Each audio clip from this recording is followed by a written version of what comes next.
All right, we are ready for lesson 19. We're going to be reading the story Tomas Rivera. Let's start with the words to know. Find number 1 and look at the blue word.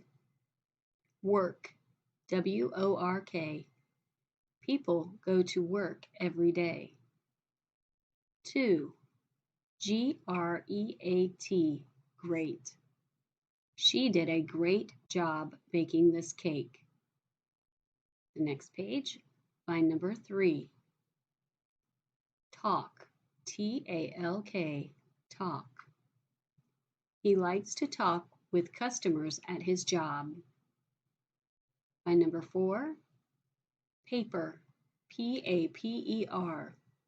This artist does his work on paper. Number 5. Were, W-E-R-E. The farmers were very busy today. Find number 5. Were. The farmers were very busy today. Find number 6. Soon.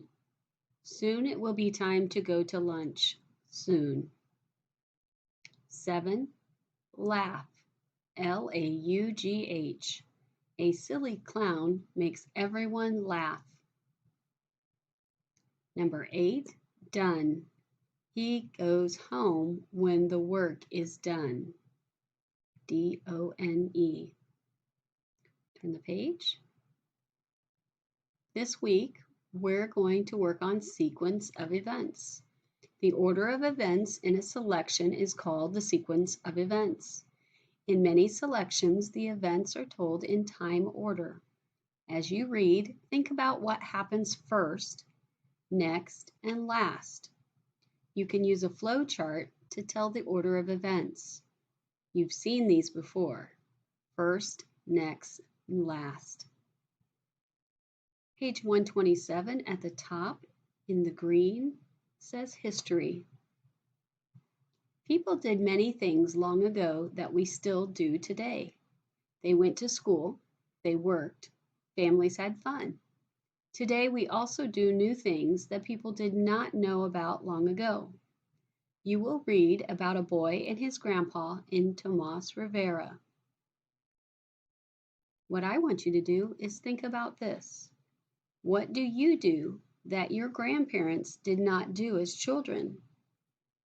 Think of Dr. T. He's going to be 101 this year. He probably did not do most of the things that you get to do today.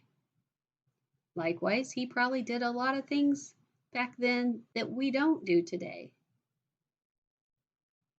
Turn the page. Find the word genre. This week's story is a biography. A biography tells about a person's life.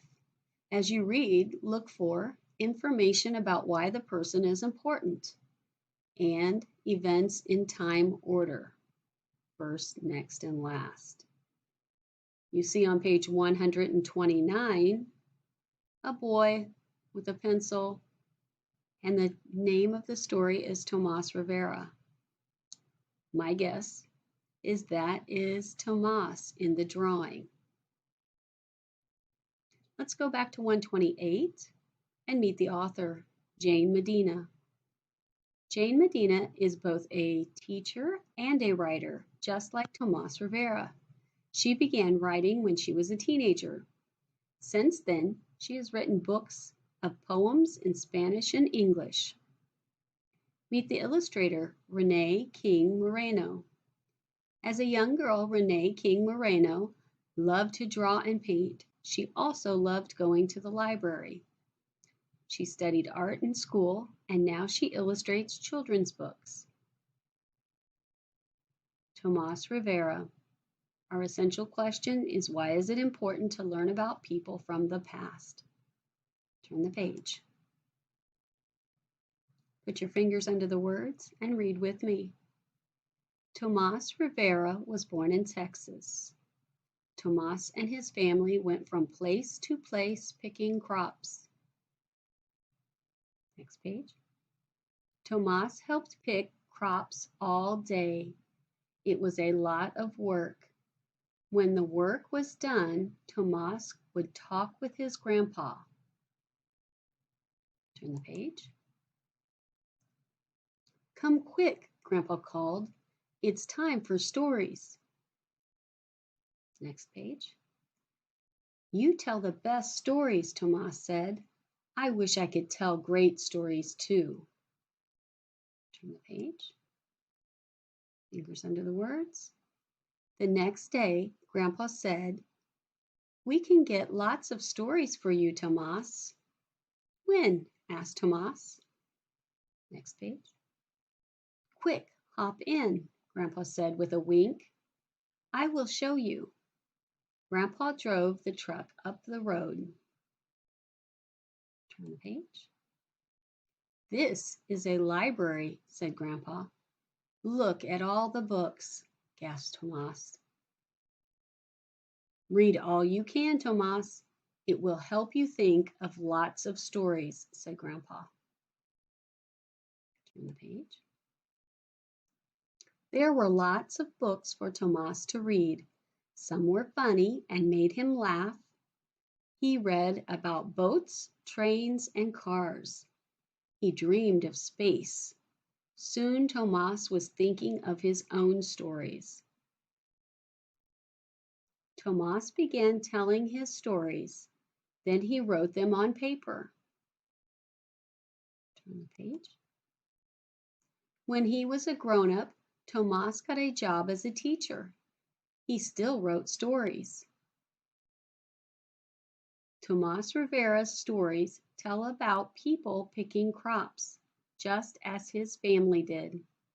Lots of people read his books. Turn the page. Now his name is on a big library. Many people go to that library.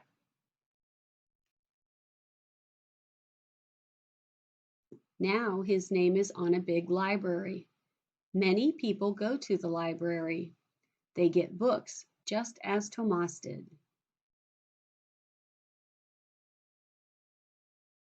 Using context, we're going to go to page 145.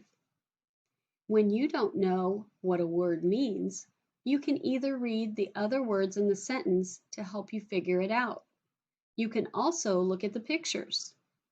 In the story, it says the family was picking crops.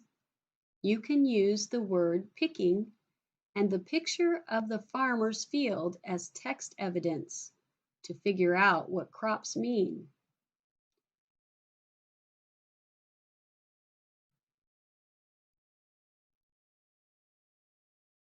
In the story, it says the family was picking crops. You can use the word picking and the picture of the farmer's field as text evidence to figure out that crops means food that a farmer grows.